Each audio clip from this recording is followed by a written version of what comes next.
Bienvenue sur le MOOC Initiation au genre dramatique. Dans cette vidéo, nous nous intéresserons au plus ancien genre dramatique, en l'occurrence la tragédie. En effet, on dénombre 3 époques de véritable plénitude du genre.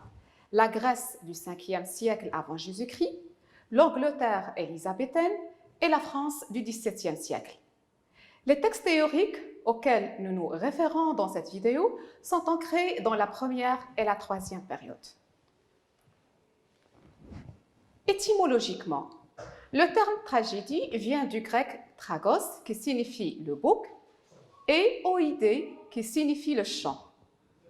Le terme tragédie signifie littéralement chant du bouc, mais le sens n'est pas bien précis.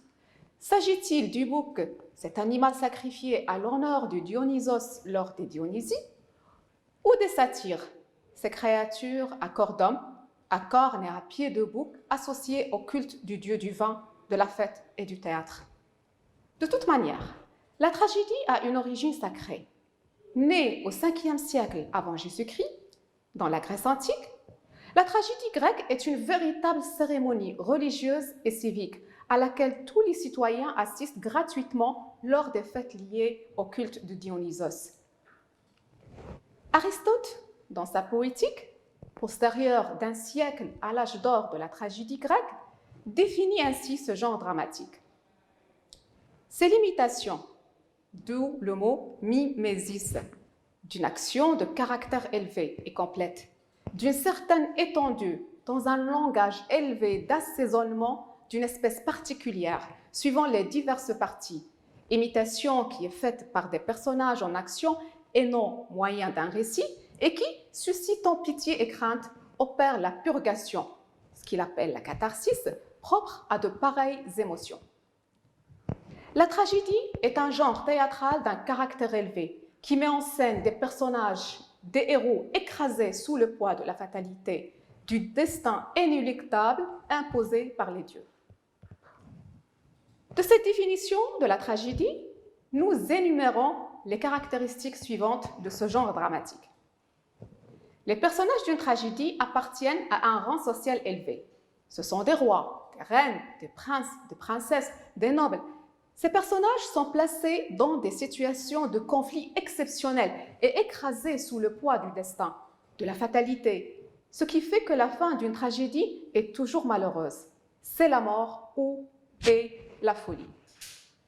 Les sujets dans une tragédie sont sérieux, notamment la passion et la mort, les rois et le pouvoir, les dieux et la foi. Ces sujets se déploient dans des registres sérieux, pathétiques, tragiques, épiques, et dans un niveau de langue soutenu, en parfaite harmonie avec le rang social des personnages. La tragédie obéit aux règles de la vraisemblance, des 3 unités, de temps, de lieu et d'action, et de la bienséance. Sur le plan formel, elle respecte le canevas de 5 actes en vers et remplit une fonction de purgation dite de catharsis.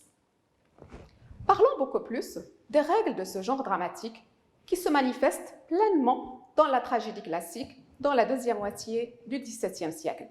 Et commençons par la règle de la vraisemblance. Boileau écrit « Jamais au spectateur n'offrez rien d'incroyable.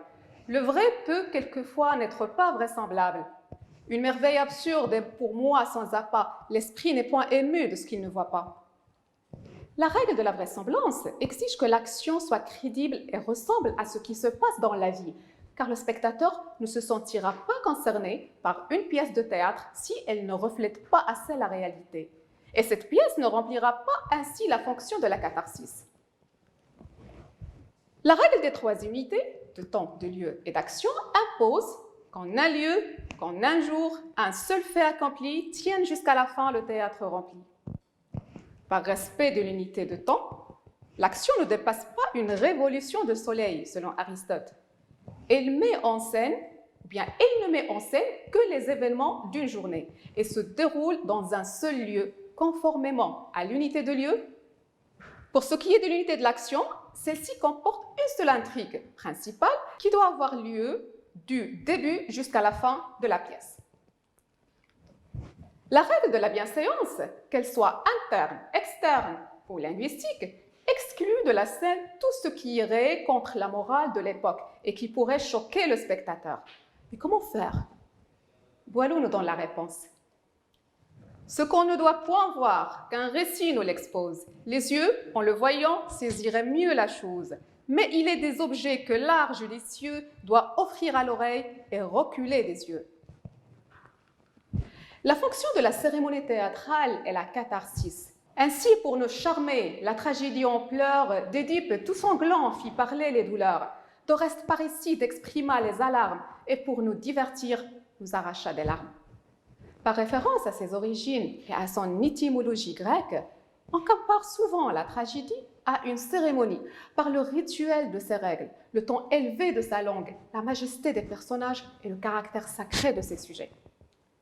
La grandeur de cette cérémonie, qui cherche à plaire au spectateur et à l'instruire, selon le philosophe grec Aristote, développe une fonction morale et initiatique, qu'il appelle la catharsis. Le spectacle des passions, des grands, sublimés par l'héroïsme ou déformés par le vice, suscite dans le public pitié et frayeur. S'identifiant au héros par l'effet d'illusion, mais protégé par l'effet de distance du tragique, le spectateur éprouve et rejette en même temps les passions génératrices de souffrance. Nous arrivons à la fin de cette vidéo. J'espère que vous avez pu identifier les caractéristiques de la tragédie. À la prochaine vidéo.